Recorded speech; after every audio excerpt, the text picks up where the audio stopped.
Halo sobatku, salam sehat, salam teduh untuk sembuh. Saya dengan Jody Wisnu menyapa Anda dari Rumah Sakit Dr. Un Solo Baru. Hari ini kita jumpa dalam acara Bincang Asik Sobatku, persembahan perdana dari Rumah Sakit Dr. Un Solo Baru yang telah berdiri lebih dari 28 tahun, sudah berkarya di area Sukoharjo dan juga di area Soloraya untuk memberikan pelayanan kepada pasien-pasien yang membutuhkan. Nah, hari ini kita akan kedatangan seorang tamu yang sebetulnya sudah tidak asing lagi untuk Anda yang mungkin sudah sering kesini untuk di area kamar bayi seperti Anda lihat di bagian belakang saya, latar belakang ini yang cukup unik, yang cukup menarik. Dan tamu kali ini sangat spesial, beliau adalah seorang bidan senior di Rumah Sakit Dr. Un Solo Baru yang sudah lama berkarya. Langsung saja kita kenalan dengan beliau, dengan Ibu Rosalia Niki. Apa kabar Bu Niki? Kabar Sehat? baik dokter, sehat. Senang bisa jumpa dengan Bu Niki di sini.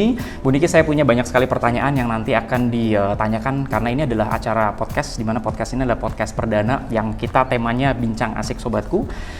Bagaimana caranya untuk nanti kita bisa membahas tentang melahirkan saat pandemi COVID-19, kemudian sampai di bagian akhir menanyakan tentang tips perawatan bayi atau perawatan yang ibu pasca melahirkan. Tapi sebelumnya mau kenalan dulu dengan Bu Niki untuk sobatku. Baik dokter. Halo sobatku. Semoga sobatku semua diberikan berkah sehat dan bahagia. Saya Bidan Rosalia Niki yang biasa disapa oleh pasien-pasien Bu Niki. Sudah bekerja di Rumah Sakit Dr. Un Solo Baru ini 23 tahun. Saya berdinas di Gedung Ibu dan Anak, di mana gedung ibu adalah ruang perawatan ibu habis melahirkan ataupun kasus-kasus kandungan. Senang bertemu dengan sobatku semua di rumah. Moga-moga acara kali ini bisa bermanfaat bagi sobatku semua di rumah. Baik, menarik sekali Bu Niki. Jadi sobatku, acara hari ini akan masuk ke dalam YouTube channel RS Dr. Un Solo Baru. Jangan lupa like, comment, dan subscribe, dan juga nyalakan notifikasi untuk mendapatkan banyak sekali video edukasi dari Rumah Sakit Dr. Un Solo Baru. Baik, Bu Niki, jangan lupa nanti subscribe ya. Ya, Oke, pasti dokter. Pasti. Bu Niki, pertanyaan yang pertama ini kita mendapatkan, sobatku, kita banyak sekali dapat pertanyaan di lapangan, dan ini kita sudah gabungkan dalam cue card ini yang berisi gabungan dan juga coding dari pertanyaan rekan-rekan yang ada di lapangan yang mau melahirkan dan sebagainya, terutama di Rumah Sakit Dr. Un Solo Baru. Bu Niki, ini pertanyaan pertama. Bagaimana sih kebijakan Rumah Sakit Dr. Un Solo Baru terkait melahirkan saat pandemi COVID-19? Monggo. Baik dokter, terima kasih pertanyaannya sobatku semua. Jadi di masa pandemi ini Rumah Sakit Dr. Un Solo Baru tetap memberikan pelayanan terbaik kepada semua pasien-pasien yang akan melahirkan di Rumah Sakit Dr. Un Solo Baru. Karena Rumah Sakit Dr. Un Solo Baru ingin melindungi semua pasien dan keluarga sewaktu ibu melahirkan di rumah sakit kami, jadi kami menerapkan kebijakan tiada jam kunjung. Jadi kita meniadakan jam kunjung untuk pasien. Lalu penunggu pasien hanya satu, dan semua pasien dan keluarga pasien yang akan menunggu ibu bersalin dilakukan pemeriksaan swab. Jadi kita memastikan bahwa semua pasien dan keluarga pasien yang masuk dalam lingkungan Dr. Un Solo Baru adalah pasien yang betul-betul sehat bebas COVID. Seperti itu dokter. Oke, jadi istilahnya kita juga memposisikan sehat bebas COVID, tadi Bu Niki sempat menyampaikan. Jadi pada dasarnya protokol itu dibuat karena memang untuk kenyamanan semuanya ya Bu Niki. Betul dokter. Jangan sampai nanti ada yang melahirkan kemudian takutnya terjadi masalah ya. Betul dokter. Dan kedisiplinan itu juga harus diterapkan ya, tidak boleh istilahnya kalau dalam bahasa Jawanya nyolong-nyolong. Dalam arti kata mau ya saya kan mau aturannya begini, saya mau aturan begitu, nggak boleh, karena memang tujuannya adalah untuk kenyamanan kita bersama dan bagaimana bisa nanti melahirkan dalam kondisi pandemi ini tetapi semuanya tetap sehat. Betul dokter, karena keluarga dan pasien tetap sama-sama harus dilindungi. Oke, baik. Jangan sampai masuk ke rumah sakit negatif, pulangnya jadi positif. Betul dokter. Apalagi kalau seandainya nanti kalau penunggu kan seringkali kan melahirkan kan sesuatu yang perdana ya, ada beberapa kasus yang perdana mereka merasa bahwa saya ingin ikut menunggu, kemudian ikut menunggu, sementara dalam Rumah Sakit Dr. Un Solo Baru sudah diatur bahwa memang hanya boleh satu ya. Iya dokter. Tapi karena peristiwa melahirkan ini kan peristiwa bahagia ya dokter ya. Betul. Jadi kami punya kelonggaran. Saat proses persalinan boleh keluarga ikut mendampingi, meskipun satu saja yang sudah di tes swab negatif boleh didampingi di dalam kamar bersalin, tapi untuk keluarga yang lain menunggu di luar. Nanti saat selesai proses persalinan baik itu melahirkan di kamar bersalin ataupun di kamar operasi, keluarga yang lain kita beri waktu sebentar, setelah itu dianjurkan untuk pulang. Oh baik, jadi bisa ada keluarga yang mendampingi istilahnya ya, tapi sudah dicek secara keseluruhan dengan protokol kesehatan juga. Benar. Sebetulnya kita mau masuk ke pertanyaan kedua, Bu Niki, tapi ini menarik mengenai keluarga yang mendampingi.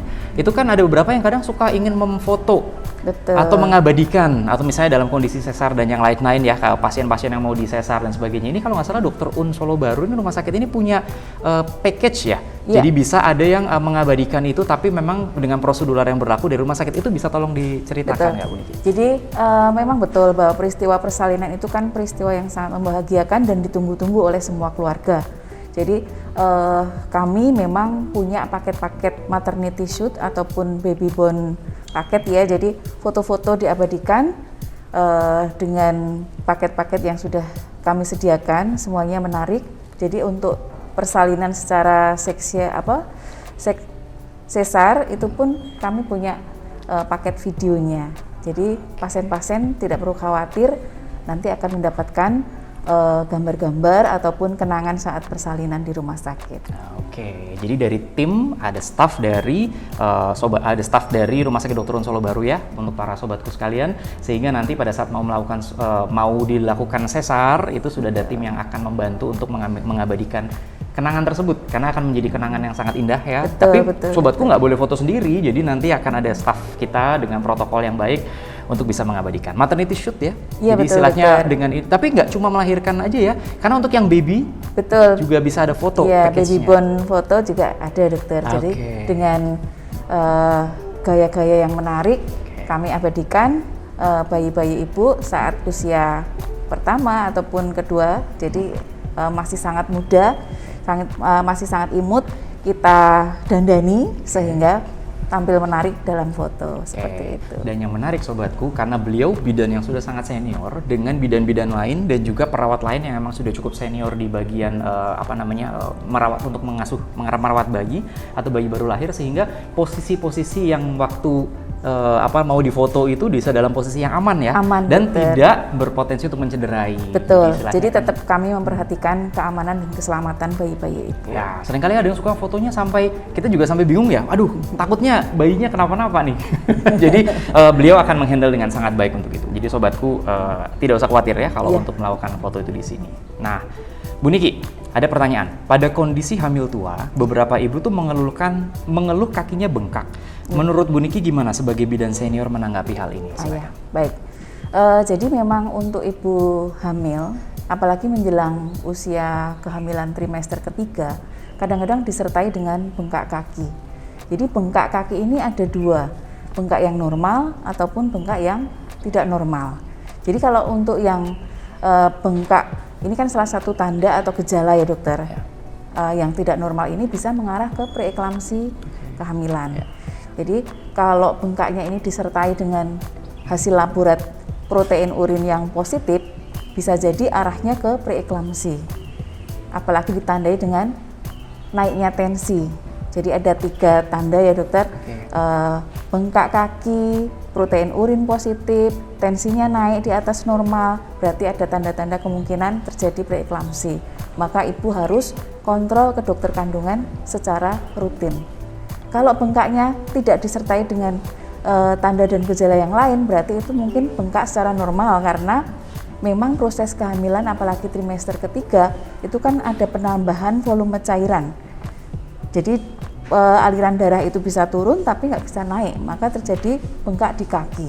Nah, mungkin ibu bisa lakukan rileks, santai, bisa jadi jangan berdiri terlalu lama ataupun jangan bekerja terlalu berat, jadi di bawah santai ataupun rileks. Seandainya ibu dalam posisi duduk, bisa jadi siapkan dingklik, kakinya bisa dinaikkan di atas dingklik supaya lebih santai ataupun beban tidak terlalu berat di kaki. Ataupun saat ibu tidur, bisa jadi bagian kaki dikasih bantal atau guling sehingga kaki bisa dinaikkan di atas bantal atau guling sehingga mengurangi bengkaknya, begitu dok. Baik, jadi kalau istilah orang bilang preeklamsi itu dulu zaman saya masih pendidikan dibilang keracunan kehamilan ya. ya, zaman dulu ya istilahnya. Betul, Jadi istilah awamnya. cuma sekarang ini kan memang rekan-rekan ya dari sobatku dan juga rekan-rekan yang ada dimanapun juga berada, mereka sudah bisa men-search dari internet ya. Betul, jadi banyak sudah informasi yang banyak bisa informasi didapat. ya. Jadi mengatakan preeklamsi aja banyak dari orang sudah bisa memahami ini gejala-gejalanya apa. Tapi intinya adalah kayaknya Bu Niki dari keseluruhan itu nomor satu jangan panik ya. Benar. Ya. Sobatku tetap harus tenang, rileks, santai. Ada dokter spesialis kandungan yang profesional di tempat kami. Ibu bisa pilih salah satunya yang Ibu mantap, bisa kontrol rutin dan konsultasi dengan lebih mendalam. Itu ya. Jadi sobatku juga jangan lupa bahwa Rumah Sakit Dr. Un Solo Baru juga punya layanan telemedicine. Jadi sobatku yang mau mendapatkan informasi banyak merasa bahwa wah ini lagi pandemi, takut nih datang ke rumah sakit, Anda juga bisa memanfaatkan salah satu layanan telemedicine, bisa memilih dokter kandungan yang diharapkan dan kemudian nanti bisa berkonsultasi di situ tanpa harus datang ke rumah sakit lewat video call ya. Jadi lebih mudah gitu. Tapi kalau emang lebih mantap ya datang ke rumah sakit sekalipun, kami juga punya protokol kesehatan yang cukup rigid, cukup ketat sehingga nanti bisa tetap mendapatkan pelayanan langsung dari dokter kandungan maupun dari ibu bidan dan yang lain di sini. Baik, Bu Niki, ada pertanyaan berikutnya. Bagaimana kita bisa mengenali ini, terutama untuk apa yang baru pertama kali ya, mungkin baru pertama kali mau punya baby. Gimana caranya mengenali tanda-tanda persalinan sehingga kita bisa menentukan kapan waktu berangkat ke rumah sakit? Jadi untuk sobatku yang baru mau melahirkan pertama kali, mungkin masih bingung ya, kira-kira tanda-tanda apa yang membuat saya harus segera ke rumah sakit. Jadi mungkin sobatku merasakan kenceng-kenceng yang teratur ya, 5 menit sekali ataupun 10 menit sekali ya.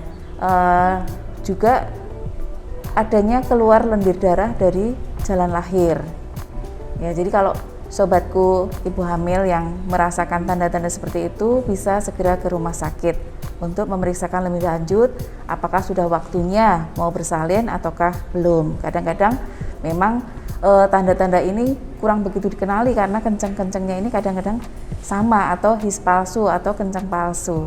Tapi kalau sobatku merasakan cairan yang keluar dari jalan lahir ibu adalah cairan ketuban ataupun darah tanpa disertai lendir, ibu tidak usah menunggu kenceng-kenceng, langsung datang ke rumah sakit. Seperti itu. Mungkin sebelumnya bisa disiapkan dulu peralatan. Mungkin ibu-ibu waktu kontrol terakhir dengan dokter kandungan kan sudah dibuatkan surat pengantar mondok ya, tapi kan tanggalnya belum pasti. Jadi mungkin ibu bisa persiapkan apa-apa saja yang perlu dibawa ke rumah sakit sehingga saat ibu merasakan tanda-tanda persalinan langsung bisa diangkat barang-barangnya, tidak perlu panik mencari-cari barang yang akan dibawa. Seperti itu. Dan di rumah sakit juga sudah pasti akan langsung difasilitasi ya, meskipun mereka datang awal terus kemudian oke-nya masih belum, tapi pasti akan diberikan pelayanan sedemikian rupa sehingga supaya tidak perlu takutnya nanti sudah datang ke rumah sakit ternyata belum mau melahirkan ya. Tapi sebetulnya lebih baik begitu dibandingkan dengan nanti di rumah dan kita terlambat tiba-tiba mau melahirkan tengah malam dan ternyata belum siap, mungkin keluarga juga belum di rumah semua ya, dalam tanda kutip gedobrakan daripada nanti terjadi seperti itu. Lebih baik kita bersiap supaya nanti bisa lebih nyaman. Jadi sewaktu-waktu merasakan tanda-tanda persalinan bisa langsung segera ke rumah sakit tanpa adanya rasa panik dan takut. Begitu ya. Intinya nomor satu jangan panik. Kalau kita panik nanti jadi sulit. Benar. Nah, Bu Niki, ini ada pertanyaan. Saya sering mendengar kondisi ASI yang belum keluar sesudah melahirkan. Itu kenapa bisa demikian? Cara mengatasinya bagaimana kalau ASI-nya belum keluar? Silakan. Baik. Memang banyak pertanyaan yang datang seperti ini ya dokter. Jadi sobatku, memang untuk ibu melahirkan secara teori ASI itu keluarnya hari kedua, hari ketiga setelah melahirkan. Memang ada ibu melahirkan yang langsung keluar ASI-nya, tapi itu jarang terjadi karena memang proses hormonnya secara teori keluarnya hari kedua, hari ketiga setelah melahirkan. Saat keluar awal pun tidak langsung selalu banyak. Ya, jadi saat ibu melahirkan, seandainya ASI belum keluar, yang dilakukan pertama kali jangan panik, jangan takut, jangan cemas. Karena apa? Apa yang bekerja pada proses produksi ASI ini adalah hormon. Hormon ini banyak dipengaruhi kerjanya oleh pikiran. pikiran yang cemas, takut, kok ASIku belum keluar, kok ASIku ndak ada yang keluar, seperti itu membuat pabriknya ndak mau produksi ya. Jadi yang bekerja pada proses produksi ASI adalah dua hormon, hormon prolaktin dan hormon oksitosin. Hormon prolaktin ini hormon yang memproduksi ASI, sedangkan hormon oksitosin ini adalah hormon yang mengeluarkan ASI. Dimana kalau ibu merasa santai, rileks, happy, nanti ASI akan keluar dengan sendirinya. Tapi memang ada cara-cara atau tips untuk memperbanyak ASI. Jadi saat nanti ibu melahirkan, saat bayinya diantar ke kamar, keluar ataupun tidak keluar ASI-nya, bayi tetap ditetei karena isapan mulut bayi merangsang produksi ASI. Nah, karena payudara ini seperti pabrik, maka pabrik itu kan kalau yang minta banyak, dia akan memproduksi banyak. Kalau yang minta sedikit, dia akan memproduksi sedikit. Nah, yang minta ini siapa? Bayi ibu ataupun ibu sendiri pumping. Saat bayi ibu menetek, ya, ada rangsangan ke hormon, ya, bahwa oh ini loh ada yang minta, ayo produksi seperti itu. Maka produksilah ASI, keluarlah ASI seperti itu. Nah, saat ibu lebih sering netei ataupun ibu lebih sering pumping, akan ada rangsang kepada pabrik. Oh, yang minta banyak nih, ayo produksi lebih banyak lagi, seperti itu. Begitupun sebaliknya, kalau ibu jarang netei, jarang pumping, maka respon bahwa kok nggak ada yang minta ya, itu akan mengalir sehingga terjadilah produksi ASI berkurang, seperti itu. Jadi istilahnya payudara itu adalah produksi alami ya. Jadi bisa memproduksi di situ tergantung dari yang minta berapa. Kalau yang minta ternyata sedikit, bayinya nggak mau netek di situ atau pumpingnya juga kurang kuat, otomatis yang diproduksi kan akan lebih sedikit. Betul. Seringkali itu jadi lingkaran loh Bu Niki. Benar. Gimana itu? Ini lingkaran ASI ataupun lingkaran ibu menyusui ya. Betul, jadi memang benar terjadi di situ. Ini suatu lingkaran. Jadi karena payudara ini seperti pabrik itu tadi ya. Pabriknya ini dikendalikan oleh mesinnya. Mesinnya adalah hormon-hormon itu tadi. Hormon itu tadi juga dipengaruhi oleh pikiran. Jadi memang yang dibutuhkan untuk ibu menyusui adalah perasaan rileks, santai, happy, tenang, perasaan-perasaan yang seperti itu, dokter. Betul. Baik. Jadi sebetulnya itu juga dipengaruhi oleh keluarga ya. Bisa jadi. Family ya, yang bisa. Bagaimana mereka mau melahirkan itu otomatis memang harus rileks, harus tenang dengan kondisi yang memang sudah siap sepenuhnya karena kita akan punya baby. Sehingga dengan kondisi seperti itu, maka nanti kalau pada saat menyusui harapannya bisa keluar dengan baik ASI-nya dan juga bisa pumping karena selama kita memang negara kita punya memang program inisiasi menyusui dini dan memang untuk ada ASI eksklusif ya yang diberikan terus. Jadi kalau bisa memang sebaiknya memang dan disusuin dan juga karena menyusu langsung atau netek ke ibunya itu juga salah satu cara untuk mendekatkan ya secara emosional untuk ya. Bondingnya ya dokter. Untuk bonding ya. Jadi nanti bisa harapannya gedenya nurut. Betul. Bondingnya dari kecil bagus ya, benar memang beda ya. Betul. Bayi yang disusui betul. Dengan bayi yang diberikan susu formula itu akan beda. Karena memang namanya bayi manusia itu harapannya diberikan ASI manusia ya, betul. susu manusia. Betul. Tapi kalau susu formula itu kan dibuat dari sapi, sebenarnya sih untuk bayi sapi. Jadi mungkin tugas keluarga adalah memberi dukungan pada ibu supaya bisa tercipta suasana santai, rileks, enjoy, happy. Betul sekali, karena nanti menciptakan kedekatan dan kita memang mengharapkan generasi bangsa Indonesia untuk seterusnya ke depan akan menjadi generasi yang hebat, generasi yang kuat, dan juga istilahnya generasi yang memang matang dan diawali juga pasti dari inisiasi menyusui dini ya, benar, Bu Niki ya, caranya betul. itu. Nah, Bu Niki ini menarik karena ada pertanyaan bahwa Bapak Ibu sekalian, sobatku, Rumah Sakit Dr. Un Solo Baru memiliki metode terbaru dalam persalinan sesar, namanya IREX, Enhanced Recovery After Cesarean Section. Jadi suatu metode yang minta tolong dijelaskan oleh Bu Niki. Bisa tolong diceritakan nggak metode IREX itu seperti apa sih? Oh ya, memang metode IREX ini sebenarnya sudah beberapa rumah sakit berjalan ya. Tapi di Surakarta terkhusus memang termasuk hal baru. Nah, rumah sakit kami memang ada metode persalinan IREX untuk persalinan seksio sesaria. Jadi metode ini diterapkan supaya proses penyembuhan untuk pasien-pasien sesar ini lebih cepat daripada biasanya. Dan tujuannya memang proses sembuh lebih cepat, maka pasien pulang dengan lebih cepat pula. Jadi tidak tinggal terlalu lama di rumah sakit, dan dokter akan menambahkan pengurang sakit lebih banyak daripada biasanya mungkin ya. Jadi sakitnya berkurang, tinggal di rumah sakitnya juga berkurang, maksudnya tidak terlalu lama di rumah sakit. Seperti itu, dokter. Baik, jadi itu metode yang memang sudah dipersiapkan, dan memang Dr. Un Solo Baru ini salah satu rumah sakit yang memang sudah dalam tanda kutip ready untuk metode itu, mempersiapkan kepada pasien-pasien sobatku, misalnya itu mau melahirkan secara sesar di sini, benar. Supaya nanti begitu selesai melahirkan, recovery-nya akan lebih cepat, proses perbaikannya lebih cepat metodenya. Nanti ada obat yang disiapkan khusus, kemudian metode untuk persalinannya juga dibuat secara khusus ya, sehingga nanti begitu sudah selesai diharapkan ya di rumah sakitnya nggak terlalu lama ya, bisa bareng sama keluarga langsung bayi dibawa pulang. Kita harapkan kondisi bayi juga dalam keadaan baik, kondisi ibunya juga dalam kondisi yang sehat, sehingga nanti bisa kumpul keluarga lagi secepatnya. Benar, gitu ya. Oke. Nah, Bu Niki, ini pertanyaan ada dua nih. Yang terakhir ini tentang kondisi ibu dan juga perawatan bayi. Mungkin yang pertama dulu deh. Mohon tips pemulihan kondisi ibu pasca melahirkan. Baik. Untuk ibu setelah melahirkan atau pasca melahirkan, sebenarnya proses penyembuhannya tidak rumit ya, dokter. Cukup ibu mengkonsumsi makanan bergizi ya, dan mungkin karena ada luka proses persalinan ya, entah itu persalinan dengan cara sesar ataupun persalinan dengan pervaginam, pasti ada luka, ada perlukaan.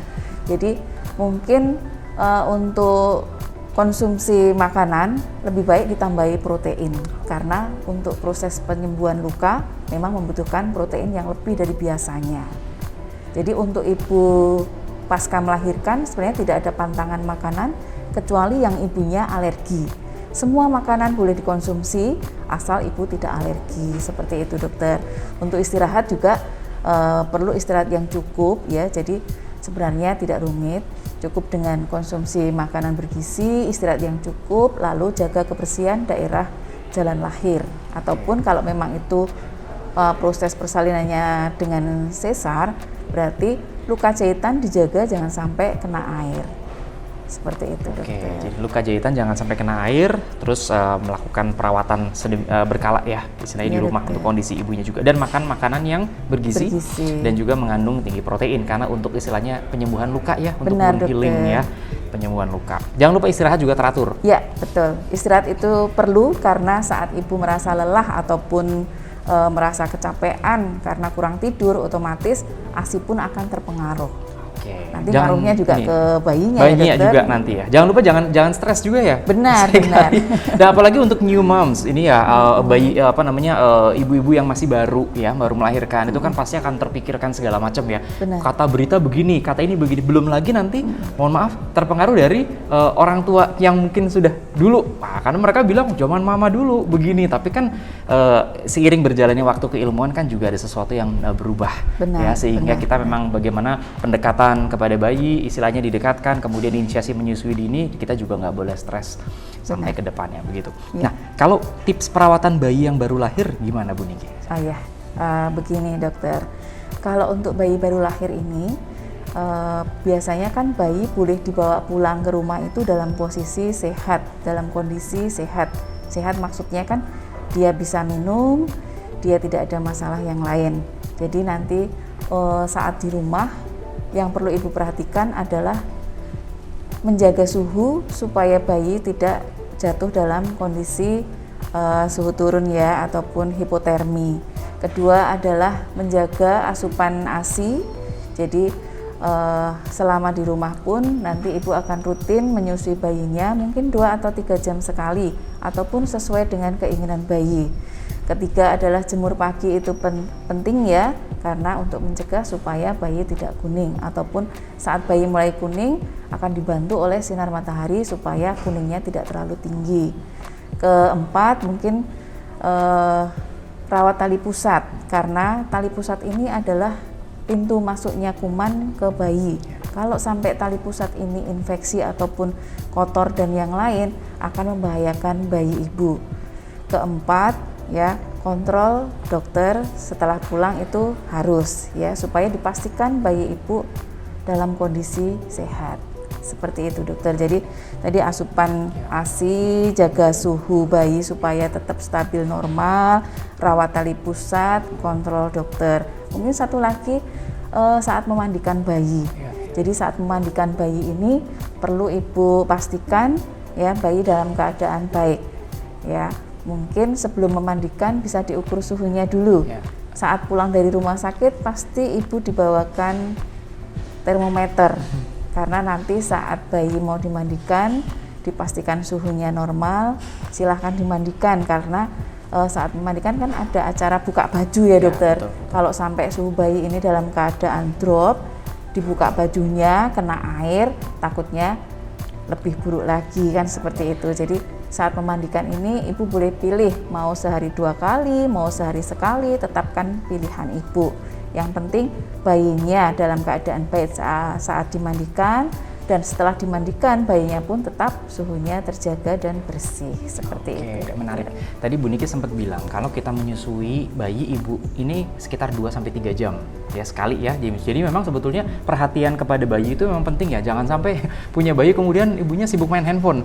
Jadi nanti lupa harus menyusui bayinya karena sobatku, tangisan bayi itu kalau dia kesakitan, kalau dia mau menyusui, minta susu dan yang lain kan tangisannya pada dasarnya kan beda. Kita bisa melihat bahwa memang dia lapar, dia emang haus dan sebagainya. Nah, Bu Niki ini kan juga penting ya masalah menyusui karena sekarang ini kita memang mendukung inisiasi menyusui dini dan kemudian mendukung untuk ASI eksklusif. Akan tetapi sobatku ini mungkin juga mau tahu kalau seandainya mau menyusui itu kan kita bisa pumping dan pumping bisa taruh dalam tempat terus kemudian bisa ada beberapa yang ditaruh di mana supaya lebih awet sehingga nanti bisa disusuin gitu ya. Betul. Tipsnya gimana Bu Niki untuk mereka yang untuk pumping ini? Ya, baik. Jadi kalau zaman dulu itu memang dari nenek moyang nggak boleh pumping ya. Tapi ilmu terbaru justru menyarankan untuk pumping paling tidak 2-3 jam sekali. Nah, pumping ini bisa selang-seling dengan ibu menyusui langsung. Kalau untuk menyusui langsung memang tidak bisa diukur ya berapa cc bayi mendapat ASI. Tapi ibu bisa ketahui dari kepuasan bayi saat menetek. Jadi kalau mau menyusui langsung itu tidak usah pakai patokan. Wah, ini jamnya sudah waktunya menyusui nih. Wah, ini belum, padahal bayinya sudah nangis tapi lihat jam kok belum waktunya menyusui, terus bayi tidak disusui, jangan. Jadi kalau untuk menyusui langsung itu sesuai dengan apa keinginan bayi. Kalau bayi mau kasih. Kalau zaman dulu itu ngersel ya, cengar seseli seperti itu ya. Seperti itu. Jadi kalau bayi makin sering ditetei, ASI akan semakin banyak. Nah, pumping ini pun sama seperti itu. Jadi saat ibu pumping ya, mungkin ibu bisa sambil dengerin musik yang membuat ibu rileks, santai seperti itu ya. Pumping 2-3 jam sekali boleh. Jadi selang-seling tadi ya antara menyusui dan pumping. Nah, dan lebih bagus lagi kalau pumping di tengah malam. Karena apa? Hormon laktasi ini banyak diproduksi di malam hari justru. Padahal saat itu ibu ngantuk ya. Nah, ini kadang-kadang jadi tolak belakang ya dokter ya. Karena ibu harus santai, rileks, istirahat yang cukup.